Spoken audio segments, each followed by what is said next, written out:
It is 7 o'clock. Good to see you this morning. So, we have had a winter warning.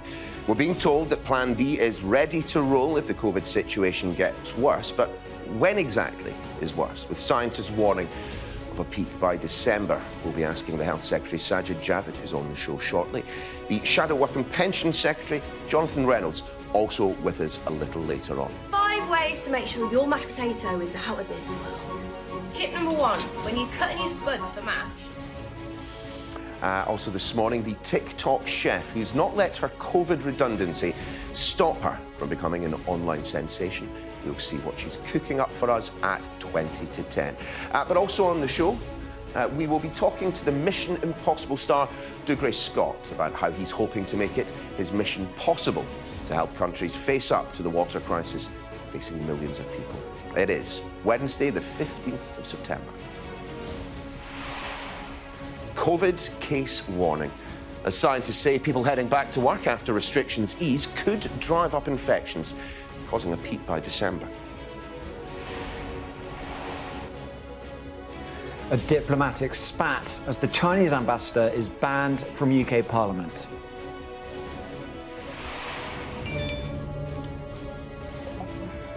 No idea who this is. So how can Meghan message me? A spike in sexual crimes against children that start online. One woman tells us how a game she played as a teenager ended in violent sexual assault. It was very abrupt and told me to take all my clothes off, and I was terrified and didn't know what to do. Living in fear, our special correspondent Alex Crawford reports on what's happening to women in Kabul 1 month on from the Taliban takeover. And it could be you. The Mexican government is to give away a house used by the drug kingpin El Chapo in a lottery.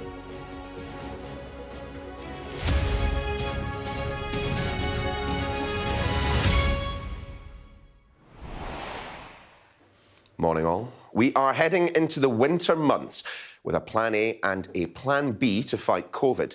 But at what point might the government implement the tougher measures, with some scientists warning that people heading back to work after restrictions ease could drive up infections and cause cases to peak by December? We'll be asking the Health Secretary Sajid Javid, who's on the show shortly.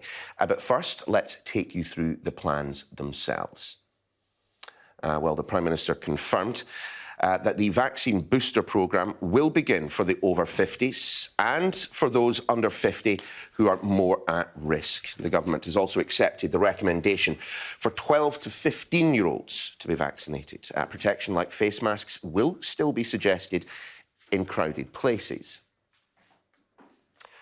Tougher restrictions in England, though, could still be implemented under what the Prime Minister has called Plan B. Face coverings could become legally mandated once again. COVID passports could be required in some venues. And work-from-home advice could be reintroduced. Our communities correspondent Lisa Holland reports.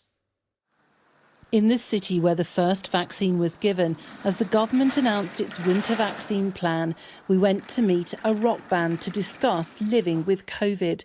Who else but the vaccines, performing at the Empire in Coventry on a 5-week tour. They're revelling in being back in the spotlight, but if the latest strategy doesn't work, some concerts and large events face further restrictions. Nobody wants to contemplate the lights going out again. You know, it's been really difficult. Like, we rely on connection and community, and packing hundreds or thousands of people into tight spaces like this, that's, you know, that's sort of our bread and butter. It's like the bread and butter of our crew that come on tour with us and all that sort of thing. So, you know, we haven't really haven't worked for the last 18 months. It's been really tough. Do you ever regret calling yourself the vaccines? Do we ever regret calling ourselves the vaccines? You know, it hasn't been too bad. The odd dad joke here and there, but nothing too bad. In Coventry last December, 91-year-old Margaret Keenan became the first person in the UK to receive a vaccine outside of clinical trials. Since then, all adults have been offered a jab. For Sarah Jane Hennessy, running a fancy dress shop in the city is a family affair, which is why she's embracing her daughter, who's nearly 12, having the vaccine in the interests of those who are more vulnerable. I do think that probably 20, 30 years ago, this is how parents might have felt about the measles, mumps and rubella, whatever sort of things we've had to have for vaccinations. I think COVID is here to stay. Gladys Trickett is 104 years old and survived getting COVID. But nursing homes like the Belvedere in Coventry are bracing for the second winter of the pandemic. They haven't lost anyone here to the virus, and the booster programme can't come soon enough. I think it's wonderful news. I think it's going to really, really bring some more security and safety to the lives of everybody that live here. It's been a long time since everybody's had their second dose, which was in April this year. So they've gone 6 months. Young or old, booster or first jab, the government believes getting a vaccine is the way for normal life to continue this winter. Lisa Holland, Sky News, Coventry. Very pleased to say we're joined in the studio once again by the Health Secretary Sajid Javid. Minister, really good to see you this morning. Good morning. Look, I think people will be reassured to hear that the government does have a plan B as we move into autumn, winter. Maybe it's slightly surprised that we're calling it plan B, but to have one is certainly advantageous. But given the briefing we had from the Chief Medical Officer yesterday, given the minutes from SAGE from a week ago, which were released yesterday, warning of 7,000 hospitalisations a day, why are we not moving to plan B immediately? Well, look, what we set out yesterday were our plans to manage COVID over the autumn and the winter. We know that's the time of year that COVID-19 likes and other seasonal viruses like flu. So I think it's right for government to reassure people that we have planned for this. Our first line of defence against COVID remains our hugely successful vaccine programme that's complemented by amazing new treatments, by our juggernaut of a testing system, our world-class surveillance system. And this is all working, and that's allowed us to make the gains that we've seen over the last few months and return almost to normal. And alongside that, by the way, we are also going to have the biggest flu vaccination programme this country has ever seen, so we need to work and continue to plan for that. We also want to increase vaccine uptake. That's going to help over autumn and winter, and that's why yesterday I also announced that we're going ahead with a booster programme for some 30 million people starting next week, and we're also offering vaccines to 12 and 15-year-olds. So I think taken together, this can protect the gains that we've made. We've got to remain cautious, of course, but I think that's a good plan A. All of which is entirely laudable, but we knew all of that. So the question remains, why are we not moving to more stringent measures now? If we do nothing, if behavioural patterns do not change, if action continues, then we are on track to see hospitalisations increasing significantly in the next couple of weeks. No, I think you might be there referring to the SAGE report that you just mentioned. Obviously, there's other reports and things, and it's right that experts are looking at what's happening and trying to come up with their best guess of where things might go based on certain assumptions. Now, my job as the Health Secretary and other ministers is to take all of that together and make the best decision that we can. I remind you that back when we made the Step 4 decision, there were also experts saying that case rates are going to surge to 200,000, that hospitalisations are going to go 2,000 to 3,000 a day. Don't do it. But we have to listen to that, but eventually make what we think is the right decision. And there is no risk-free decision. But I think what we've announced in terms of this plan is well thought through. It's the act of a responsible government to set out, this is our plan, this is how we're going to protect the gains. But just in case things are not quite as we would want them to, we've got to have another plan and get that ready too. Completely agree that there are no risk-free options, but there are riskier options and there are options which are less risky. It does rather feel that we're in the same situation that we were this time last year, when SAGE were again warning that there needed to be some kind of intervention. The government dithered and dallied for 2 months before we got the lockdown, and we know what happened December and January in terms of hospitalisations and deaths. Yes. And I think the big difference, this is huge, are the vaccines. I mean, the vaccines are working. We know that they've already stopped some 125,000 deaths, some 140,000 hospitalisations, some 25 million infections. And that is why we also want more people, as part of our plan, to take the vaccine. There's some 6 million adults out there that still haven't had a single jab. And we may well have been better spending the summer trying to get as many of those vaccinated as possible. And I think it's great that we have got to 81% of adults having had a jab. Your colleagues have always said, did previously say, that the vaccination programme was the way out of this. And clearly that's not the case anymore.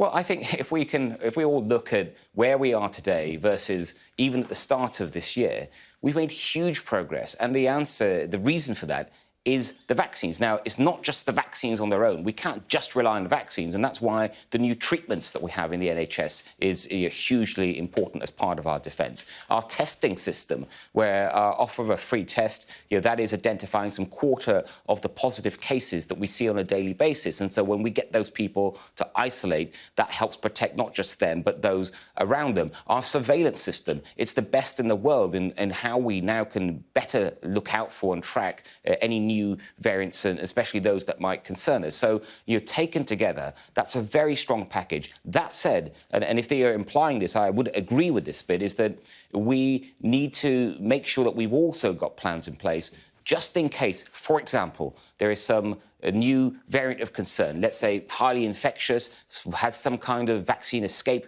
capability. We've got to prepare for that and have things ready to go just in case. So is a new variant the trigger point for a move to Plan B? No, I wouldn't. I would. I mean, a new and dangerous new variant, would be of course of huge significant concern.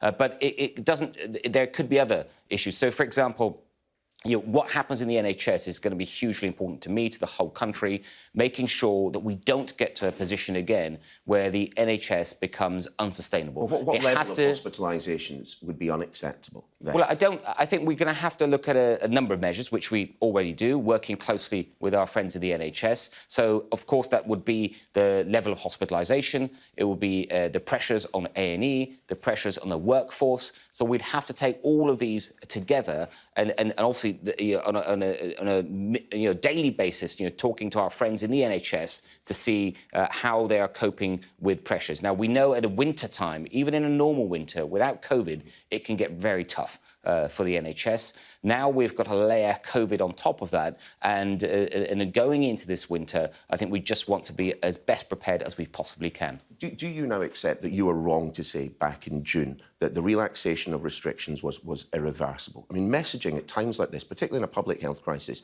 is all important. Your words will have had an effect on people's behaviour.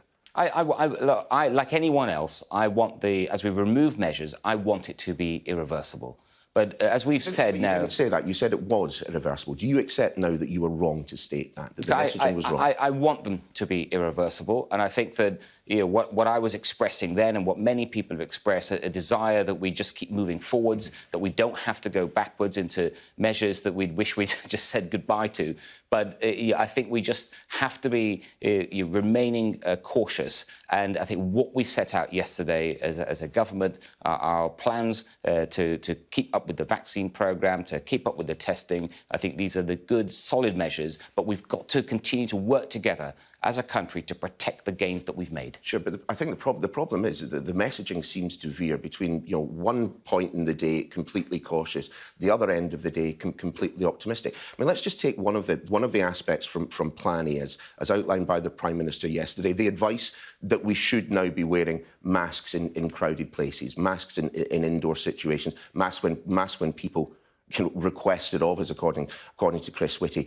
When you and your Cabinet colleagues met yesterday to discuss and sign off on what the Prime Minister said, how many of you were wearing masks? You can take a look at the picture that we've got. The number 10 released yesterday, that they chose this picture. There's basically, 38 to 40 people in that room, poorly ventilated. Not one person is wearing a mask on the day that you advise us to wear masks in situations like that. And that is perfectly consistent with what the Prime Minister said yesterday and what I said yesterday, because what we said was that people should consider wearing masks in crowded places when they are with strangers, when they are with people that they are not normally spending time with. So we'll expect the Conservative backbenches to be wearing masks at PMQs later today? No, they're not strangers. This is the Conservative backbenchers, whether they're in Parliament, in the chamber itself, or in the other meeting rooms and things. Can you not catch COVID from your friends?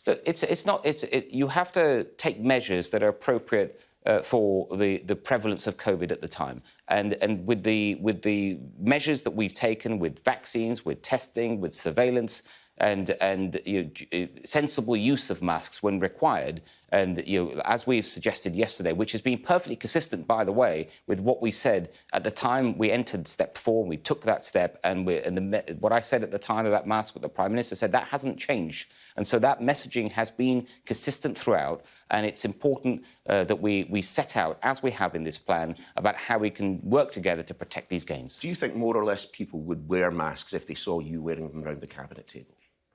I think, look, of course people are influenced by others, but every individual should make the decision based on the advice that they're given and in the situation they find themselves in at the time. I mean, there is plenty of misinformation and disinformation around, and you're absolutely right to point out that people will take their lead from others. Nicki Minaj made some pretty baseless claims on social media. I'm not going to ask about those specifically, but I do wonder whether or not you feel the social media companies are doing enough. That tweet by Nicki Minaj remains up this morning. But I don't want to draw attention to such ridiculous tweets, but the people that are in the public eye, whether they are a celebrity or a politician or whatever they are, they should be very careful with their language and certainly should not be spending untruths. And I think what the Chief Medical Officer said was absolutely right. I think everyone would agree with you that people in public positions should be very, very careful with their language. I do wonder then what you make of the comments that have come to light. Michael Gove, not when he was a student, as some suggested, but when he was in his 20s, he used the term fuzzy wuzzies to describe black people. What is going on in this government? What should happen to him? Look, I don't know anything about that particular report, whether he made did homophobic or and he did racist not. remarks at the I don't know whether he did or did not say that. What I do know, I didn't know Michael Gove in his 20s, but I do know him now, and I think you'd find it hard to come across anyone in the government that is so inclusive and celebrates the kind of Britain that we are today. Sure, but if a member of the English cricket first 11 had made those remarks in his 20s, he'd be ejected from the side and he'd be suspended from cricket. It feels like the bar for acceptable language for a Minister for the Crown is lower than that for a guy who hits a ball with a bat professionally. Look, I don't agree with you. As I said, I've told you with my experience of Michael Gove, I think we're lucky to have him and everything that he does in government. It makes a huge difference every day. But in terms of those particular remarks, obviously, I didn't know him in his 20s. I'm not even familiar with that particular report, but you could try and invite him on your programme and see what he has to say. I accept you won't be drawn on that. I do want to conclude on the decision by the Speaker of the House of Commons to, in essence, ban the Chinese ambassador from speaking. From a political standpoint, do you agree with that decision? Well, first of all, it's a decision for Parliament. Sure, it's not a government decision. What do you make of it? I think that, given that the Chinese government has banned British parliamentarians, I find that unacceptable. It is absolutely wrong for the Chinese government to ban British parliamentarians and for calling out the gross human rights violations that take place in that country, and that's and I can see why Parliament, represented by the Speaker and the Lord Speaker, might have made this decision. Minister, great to have you on the programme. You've got a very busy day, so we will let you go. Thank you very much. Thanks for having me. Some breaking news that's just emerged, well, just in the last couple of minutes, in fact. The UK's latest monthly inflation figures are out. Our economics editor, Ed Conway, joins us with that. Ed, bring us up to date, please. Yeah, really striking numbers from the Office for National Statistics. This is inflation. It's a measure of just how fast prices around the economy are rising. Your kind of average shopping basket worth of goods and services, and it's risen very fast indeed over the course of the last month. Let me just show you what we're talking about here. This line shows you that consumer price index. That's basically the measure we're talking about. It's the annual increase, as I say. So when it's very high, obviously that means that the goods that you're buying in the shops are going up very fast. And what you can probably see, I'll add on this latest month's worth of numbers, August, it was 3.2% in August, and that's significant for a few reasons. First of all, the Bank of England has a target of 2%, so that's now way above the Bank of England's target. The governor will have to explain what's going on, what the bank is going to do about it, whether they're going to change interest rates. As a result, we'll expect that in their next set of minutes, potentially next month. Secondly, you're talking about, it may not look like it there, but first of all, that's the highest level that we've seen since kind of around 2011. But secondly, the change month on month. So last time around, it was 2%, up from 2% to 3.2%. That is the biggest month on month change that we've seen in this measure since it came around, since 1997. So you're talking about a lot of volatility in the prices of the goods and services we pay for on a month-to-month basis. And that is something that perhaps you've noticed. But what is causing that? Well, have a quick look at this.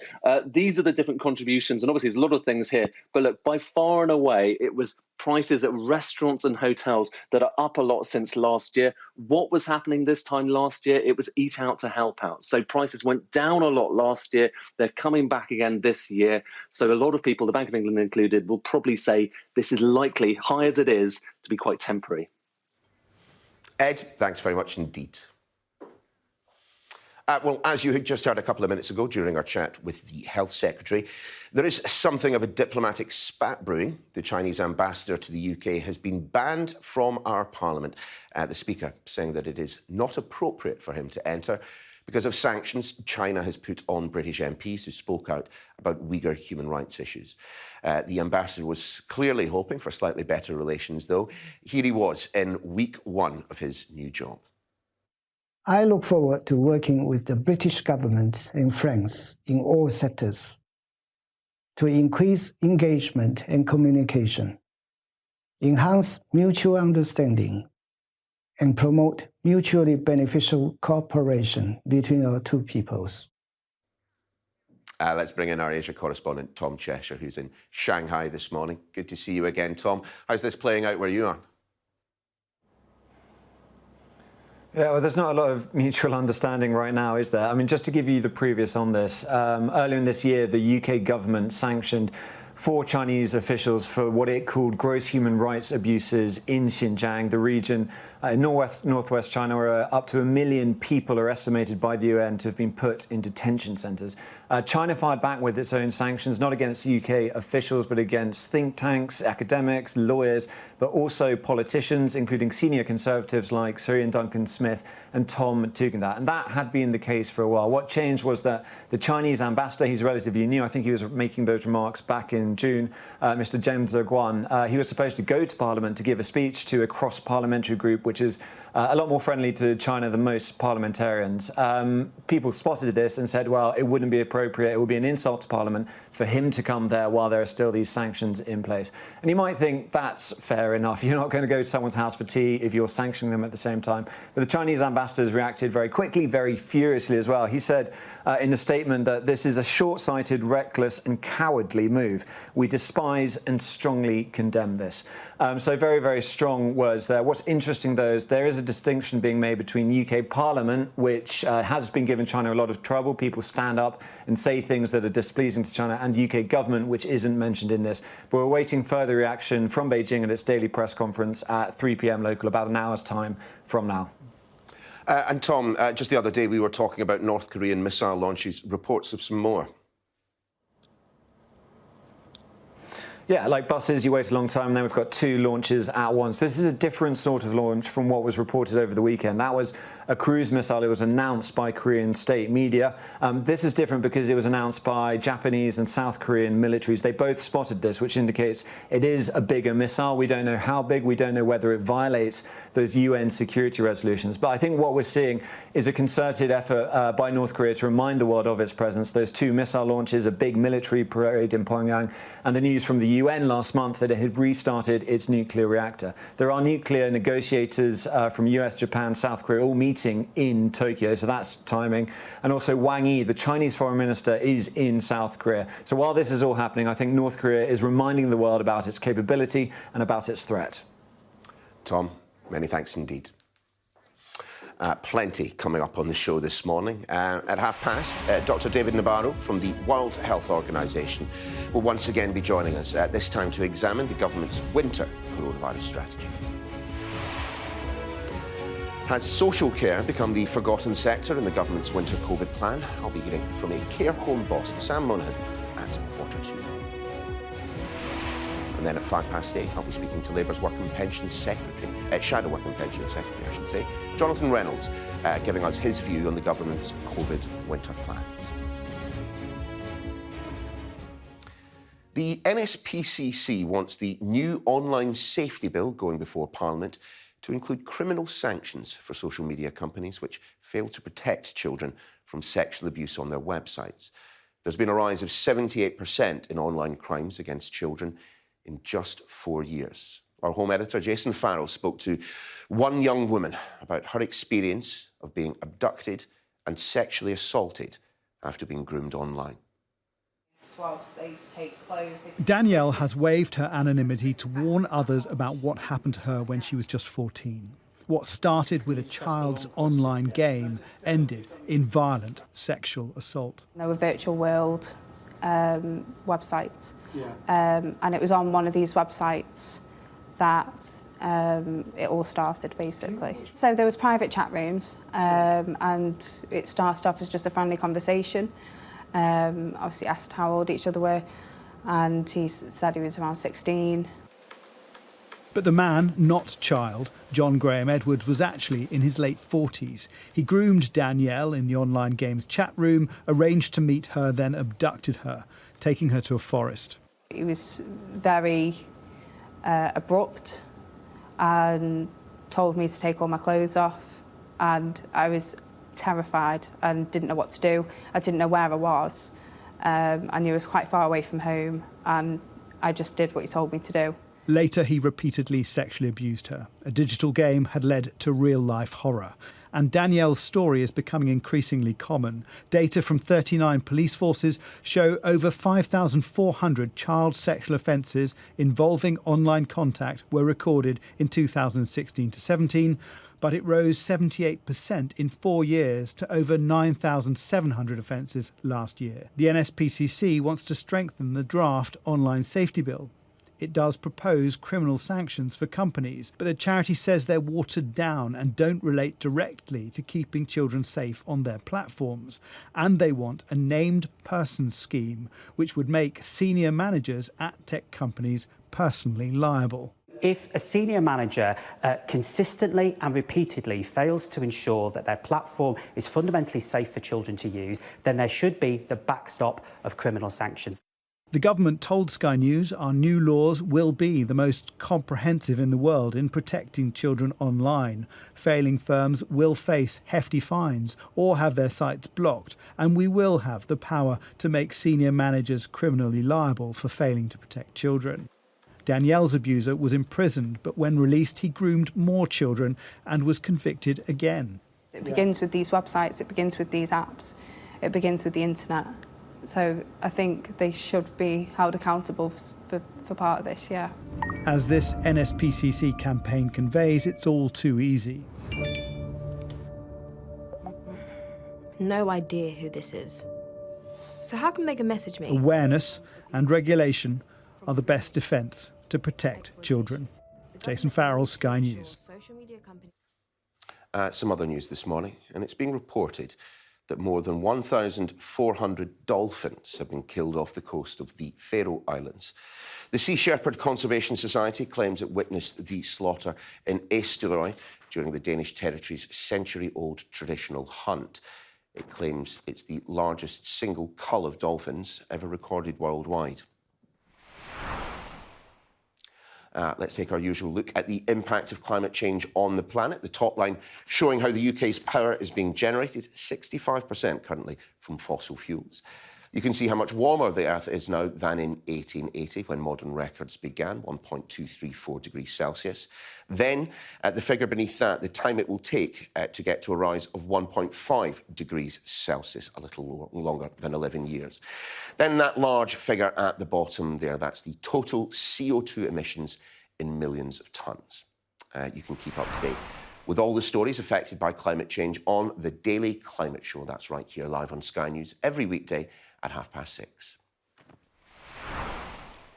Haiti's chief prosecutor has asked a judge to charge the country's Prime Minister, Ariel Henry, over the assassination of the president.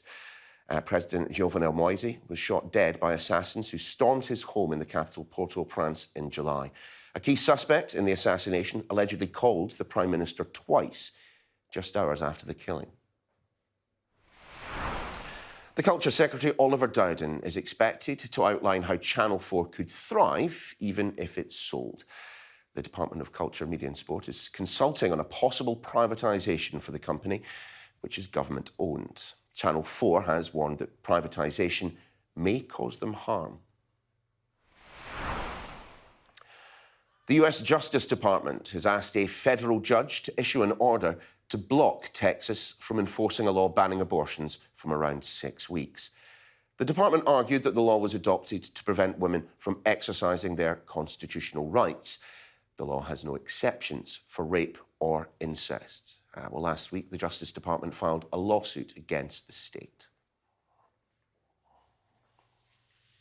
The home of Mexico's most notorious gangster is to be given away in the country's national lottery, complete with its network of escape tunnels.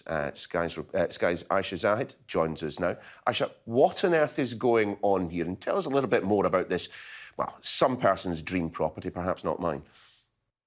Well, it's really intriguing, isn't it? This house in question was used by El Chapo back in 2014. He was using the house before he had to escape after being surrounded by Marines, and he escaped using an underground tunnel in the bathroom. Now, the house has had some changes since El Chapo was using it. It's had a fresh lick of paint inside and outside. Security cameras around the exterior covering every angle have been removed. And the access to the network of tunnels has been tiled over. In the bathroom, it's valued at over £132,000. Now, it's not the first time the Mexican government have tried to get the property off their hands. It was put up for auction last year, but with no luck, no takers there. So that is completely understandable. El Chapo was a notorious criminal. So it's hoped that there will be some success getting the property off their hands this time around. The national lottery draw will take place today. 2 million tickets were available, just over £9 each, and all proceeds will be going towards Mexico's Olympic athletes. Aisha, many thanks indeed. Now, the Health Secretary Sajid Javid has said the government's plan B to fight COVID during the winter will be brought in to protect the NHS. He told me earlier that the vaccine programme is very successful. But trigger factors could be a dangerous new variant or the NHS being under strain. Is a new variant the trigger point for a move to plan? No, I wouldn't. I mean, a dangerous new variant, would be of course, of huge, significant concern. But it doesn't. There could be other issues. So, for example, what happens in the NHS is going to be hugely important to me, to the whole country, making sure that we don't get to a position again where the NHS becomes unsustainable. Well, what level of hospitalisations would be unacceptable then? Well, I think we're going to have to look at a number of measures, which we already do. Our political correspondent, Joe Pike, joins us in the studio. Morning, Joe. What did we learn from the Health Secretary this morning? I thought quite a bit, actually. Yeah, loads of news lines in that interview with Sajid Javid. Two things I think it's important to touch on in terms of COVID. One, what is the trigger point for Plan B? A new dangerous variant appearing is not enough. That, of course, would be of concern, he says. But there are various different bits of data, hospitalisations, A&E, capacity, as well as how the workforce are doing that he'd take into account. Also, seemingly distancing himself from those sage suggestions that if we don't act fast with more restrictions, we could see 7,000 cases a day. Remember, of course, when we moved ahead with stage 4 of the roadmap, there were warnings of 100,000 cases a day. So I think that shows he maybe doesn't. He'll take scientific advice with a pinch of salt. The one other thing on this story you were discussing with Tom Cheshire about the Chinese ambassador being banned from the UK Parliament sounded like he sort of agreed with that. He didn't say it quite in those terms, but he said he understood the decision that the speakers of the Commons and Lords have made. Joe, for now, thanks very much indeed. Well, let's stick with COVID-19 and the UK's public health response. Joining us once again on the programme, the World Health Organization's Special Envoy for the global COVID-19 pandemic response, Dr David Nabarro. Dr Nabarro, it has been a while. I do hope you're well. Hello and good morning. It is perhaps a sign, though, the fact that you and I have not been talking as regularly over the past few months, that perhaps things were getting better for a while. But the fact that we are talking once again suggests, as we edge into autumn and winter, that we've all got to start being a little bit more careful now, don't we? Well, what I think all this means is that we're moving into a different way of seeing COVID and the virus. It's going to be with us for the foreseeable future. It's not just something that's here for today and gone tomorrow. And so that means we have to become better at dealing with it in the long term. And I think that's what we're focusing on today, this Plan A and Plan B, and what we're seeing in other countries as well, trying to get organised for the coming months into autumn and winter. Yeah, I mean, one can easily understand the desire of governments around the world, particularly those of a centre-right or right-wing persuasion, not to take away freedoms that they have given back to their communities. But at the same time, we have to be ready to very quickly move from Plan A to Plan B, don't we? Yeah, I think so. And speed is of the essence. I was reading transcripts of some of the meetings that took place in London yesterday, and I think the point that I felt was well carried in the media is that we've been through this before, and we know as a result of past experience that acting quickly and acting quite robustly is the way you get on top of this virus. Then life can go on. Whereas if you're a bit slower, then it can build up and become very heavy and hospitals fill up, and then you have to take all sorts of emergency action. So I really like what UK is doing. I think this emphasis on people learning to live with the virus is also the right one. I think the only nuance that I would add is that people always need the help of their governments, and that's why I'm rather pleased to see that the government is looking at the different data signals that will be used to perhaps move us from one state into another. I just hope there won't be a need for lots more restrictions, because we do indeed, as humanity, need to be able to learn to live with this virus and to hold it away and stop it from wrecking our lives. But of course, Dr Nabarro, it isn't a binary distinction between incredibly draconian restrictions all the way through to lockdown and having absolutely nothing.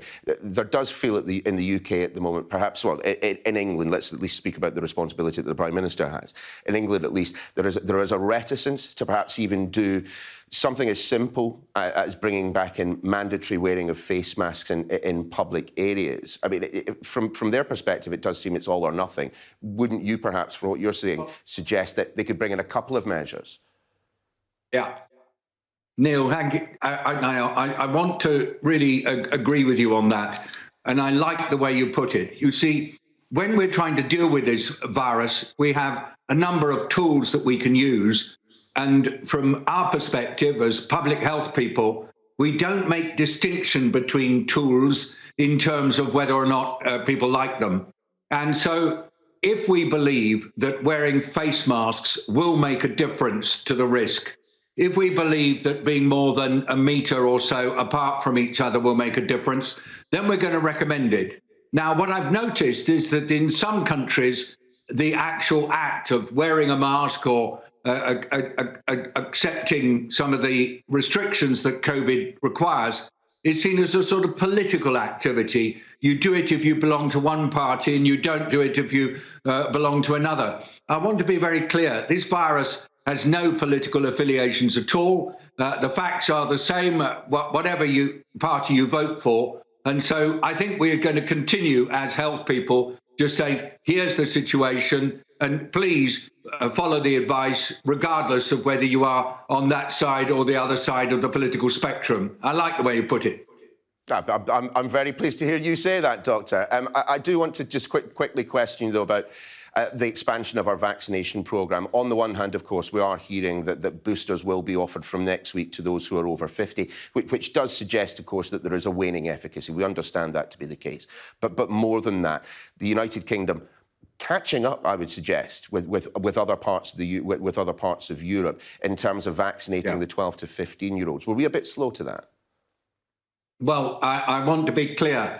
As far as I'm concerned, this vaccine is great for saving the lives of people who get the disease. What it does is it reduces the severity and it stops you from dying. And it's a most wonderful gift. And I actually think that we should be using the quite scarce amounts of vaccine in the world today to make sure that everybody at risk, wherever they are, is protected. And you're at risk if you're a health worker, you're at risk if you've got diabetes or heart disease or immune suppression.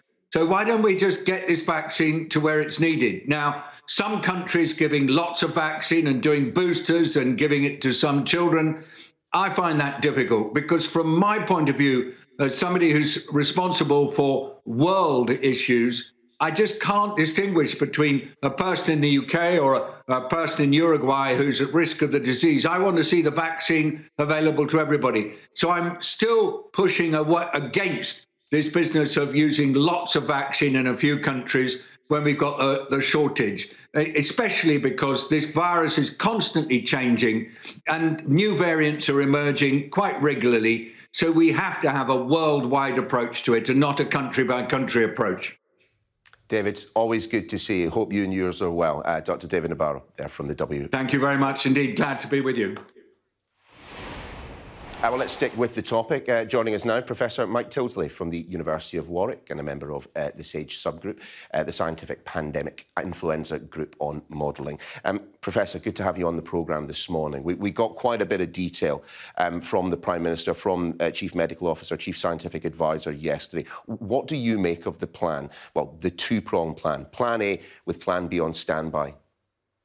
So I think probably it's a sensible strategy. The situation we're in at the moment, of course, is it's a very different position from where we were last year. Of course, we have the vaccines, which we have very high levels of protection across the population. But, of course, we have much higher prevalence, many more cases in the population, a lot more people in hospital than we did this time last year. So it's really how those two trade off against each other as we move into the autumn that will really dictate the rate at which any of these measures might be introduced. So I think it's a sensible strategy. And I absolutely agree with what David's just been saying to you. Absolutely fantastic interview there in terms of the need to act quickly. That's the really key thing. That the point that there is a concern, it's really important that any measures are introduced rapidly so that if that's the case, we catch this rise in infections as it occurs, and any measures that are introduced hopefully don't need to be in for as long a period of time in total. You took the words straight out of my mouth. Clearly, there are significant differences between September 2021 and September 2020. But the one parallel is that back in September 2020, SAGE was warning the government that they needed to act, and the government sat in its hands. And there feels to be, reading through the minutes of the SAGE meeting, which we shouldn't forget took place a week ago, it seems that they are suggesting that we need to do something right now. And it need not be lockdown, but some of the smaller measures should be reintroduced to at least mitigate the spread of COVID. Yeah, and I think you're absolutely right. I don't think there's a suggestion at all that we're in a situation that we need to be mandating lockdown, just that if we start to observe trends where hospital admissions start to rise in a concerning way, then it's better to introduce some measures earlier so that we don't end up in a situation that we were last year. I mean, I remember all the discussions going on around the need for a circuit breaker lockdown round about this time last year. And of course, that didn't come until November in England. And then, of course, there was all the controversy around what happened over Christmas. So that is something we definitely need to avoid. I think it's also worth bearing in mind, though, that as we move into the autumn, hospital admissions do rise anyway, even in a non-pandemic year. The NHS is regularly put under pressure over the autumn. And the key thing for me is monitoring that trend and comparing it to where, not just where we were last year, but also where we are in a usual non-pandemic year, so we can try to put that into context. Just on your own particular brief, how difficult is it for people to do accurate modelling of the strains that there may well be on hospitalisations or on the health service, given that we don't have data really from last year in terms of influenza and other respiratory infections? How easy is it to model where we might be, given that there wasn't natural resistance built up last year, there were significantly fewer infections and so on? Oh, this is always a real challenge. And this is why, when we publish our reports, you'll always see that there is a range of predictions that go into these models. Now, unfortunately, what often happens is that when these go out to the media, there is always kind of the big headlines of, say, SAGE and SPI-M predict 100,000 cases per day. And of course, often what tends to get predicted in the media is these are the upper estimates of these models. And actually, there is a range of uncertainty. Now, of course, as we get more data, that certainty in these model predictions gets that much stronger. So, and it is actually quite important when we're trying to advise the government regarding what they might expect to see in the winter. It's really important to have best and worst case scenarios presented so that the government can prepare accordingly. But it's also important to remember that when these worst case scenarios are reported, they are indeed worst case scenarios, and they're not necessarily an expectation as to that is what we expect to see in the winter. Professor Tilley, good to see you this morning. Thanks very much for being with us. Thank you. Well, COVID, well, it's as much of a threat to some animal species as it is to humans. At least 18 of the 20 gorillas at Atlanta Zoo have now tested positive for COVID-19. Zoo Atlanta announcing the first positive tests amongst those Western lowland gorillas after employees had noticed they had been coughing, had runny noses and showed changes in appetite. Lots of us have been there, haven't we? Well, the zoo says it's using antibodies to treat the gorillas at risk of developing complications from the virus. Now, it is 1 month since the Taliban took control in Afghanistan. But what of the women left there? Our special correspondent, Alex Crawford, spoke to them. She reports now from Kabul. The Taliban seem to be everywhere, mingling with shoppers, controlling who goes where and what women wear. Many told us they're venturing out for the first time since the Taliban took control, and we saw no female who wasn't covered up, as the Taliban want, even if it's not a decree. It's an Islamic society, and there is no need to tell them to wear a hijab. We haven't had to ask them. Everyone is obeying that now. Behind the bustle and semblance of normality, there's a lot of uncertainty and fear, and it takes bravery to talk to a Western crew in these times. You speak English? Can I talk to you at all? Okay, thanks. As we walk through the market, a young woman has approached one of our team off camera. She's one of thousands left behind when the foreign troops were pulled out. I want to have an interview with you. She's too scared to talk openly to us, but travels with her sister to where we're staying. They show us the Taliban death threats sent to their mother, who's a school principal. Our main aim and work is to kill all the students and teachers and the principal. She's not the only one to get one. Most of the extended family worked for the Americans and other aid groups like CARE, which has a British base, and that means they're Taliban targets. They have pictures with a former US First Lady and others with their British military partners. The younger sister was 1 day off finishing her thesis when the Taliban took control, ending her degree hopes and changing her life. They don't want me, because I'm a girl. I don't have the right to come out of my home without a male. Why? Because this is the inequality. I don't have the same right as a boy. I'm nothing for them. The families seem to qualify for asylum status in multiple countries, yet none have answered their calls for help. Why I even worked for US? That in such kind of situations, they are not responding us. They are not responding us. They are not hearing us. It's a waste of my work experience, all those years, waste of efforts, waste of struggle, waste of everything actually right now. I even carry some kind of hate in my heart for them. We go to see a female activist who's a mother. We're calling her Fatima for her safety. We met her before the Taliban took control. She was running for her life then. She's still running.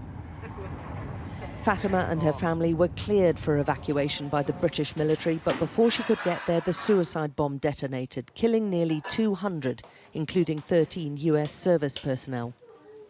She's relying on the kindness of friends now, trying to keep one step ahead of the Taliban, who vowed to kill her and her young children. I prefer to die at sea at the hands of human traffickers trying to escape here than be killed by the Taliban, she tells us. But I'm a prisoner here right now. The Taliban insist women do have freedoms, but so far the Taliban version of female freedom looks worryingly restrictive. Alex Crawford, Sky News, Kabul. And there is much more of Alex Crawford's reporting, of course, available on our website. Did you know that if we all work together, we can really make a difference to the air pollution around our schools? Yeah, we should really do that. It's a bit of a grey start to the day. Mist and fog over western parts will give way to sunshine later. And through eastern areas, cloud will give a little bit of drizzle and later on perhaps 1 or 2 showers. But generally everywhere should brighten up. There'll be a few showers over Scotland and Northern Ireland. These will die out as they drift their way eastwards. So taking a look at the air pollution for today, we're looking at low levels just about everywhere. And with these rather changeable conditions, they should stay low into tomorrow as well. The Air Quality Report, sponsored by Philips Air Purifiers. Care home leaders are concerned that staffing shortages in the sector could become much worse when unvaccinated staff are barred from working from mid-November. Let's speak now to Sam Monaghan, the Chief Executive of MHA Methodist Homes. Sam, really good to see you this morning. You will have been listening in to the Prime Minister, the Chief Medical Advisor, Chief Scientific Advisor and the Chief Medical Officer yesterday. Was there anything in the outline of Plan A and Plan B that serves the purposes of the care sector? I mean, I think the plan is well-intentioned, but there is a real gap in it in terms of it doesn't address the workforce crisis that we've got in the social care sector at the moment. We've got a turnover of around 30%, and it's so acute. And, you know, Brexit has left us with a smaller pool of workers to draw upon, and we're competing against hospitality and retail. A number of our colleagues are leaving because they're exhausted through the pandemic, and others will be leaving because they don't want to get vaccinated. So the real challenge is how, unless you equip the social care sector, will you prevent people having to go into hospital because they deteriorate or become frail? And how will we get people out of hospital when they no longer need to be there and could move to a care home if you don't invest in the social care sector? Sam, given that we only have the full calendar month of October, you've got a bit of November and a bit of September to get this sorted out. I mean, is there enough time for the government to do anything to assist in getting staff ready or in assisting staff into the industry, short of getting rid of that requirement for mandatory vaccination? I mean, what we need to do is the government need to add all care staff to the list of occupations that people can come in from abroad to work in the UK. We need to attract staff back in through that route. We also need to try and keep the staff that we've got by the government paying some form of retention bonus for all the work and the dedication that people have shown throughout the pandemic. And we need to look and make sure that we have a proper workforce strategy going forward that's going to be about recruitment and retaining people and developing people in the sector so people feel this is a place they want to come and work, because we don't need to lose any more staff and we want to try and start attracting new staff back into the sector. Can you put a figure on it? Obviously, we wait to see if the government will add anything to that which we heard yesterday, but absent any changes, the likes of which you've just described, you know, come the end of November, beginning of December, you know, what percentage of posts might well be unfilled in your organisation? It's really difficult to say at the moment. As I say, the kind of statistics we've got from across the sector are around 30% turnover at the moment. And what I can tell you is that there are some places, some parts of the country where what we're having to do is limit the number of admissions we're taking because we haven't got staff at different times. Now we're constantly seeking to recruit new staff in, and we're one of the better payers in the sector. We pay the real living wage. So we're trying to make ourselves as attractive as possible to new people joining the sector. But we're really concerned that unless the government intervene and take measures, that we will be lacking in the volume of staff that we need to make sure that we can run our services safely and provide the quality of care that we want to and we're dedicated to. Just on that point, referencing the quality of care, I mean, if we're talking about 30% turnover across the industry, it suggests that the standard of care will necessarily have to drop. We will prioritise the quality of care at all costs. And that means then that you do have to sometimes look at whether you can have the same number of people in your home if your staffing is more limited, which is why we're having to ebb and flow and sometimes put a cap on the number of people we can take in. So I think the problem will be the number of people we can take in rather than the drop in quality, because that will be where it will hit. Sam Monaghan, Chief Executive of MHA Care Homes. Great to speak to you this morning. Thanks for joining us. Thank you very much. Time for us to have a quick look at the weather. And it's going to be fairly quiet through the middle of the week, but it will become more unsettled with wet and windy conditions spreading in from the Atlantic on Friday. This morning, a largely dry start to the day, but dull with low cloud, mist and fog. This will clear over time with bright and sunny spells coming through.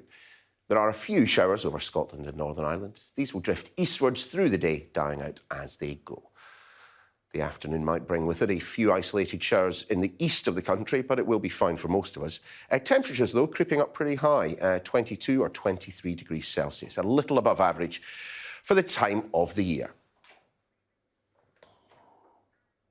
Do stay with us. Coming up after the break, Sajid Javid has told me that there are no risk-free decisions around COVID plans this winter. I'll be getting the thoughts of Labour in the next hour. Stay where you are.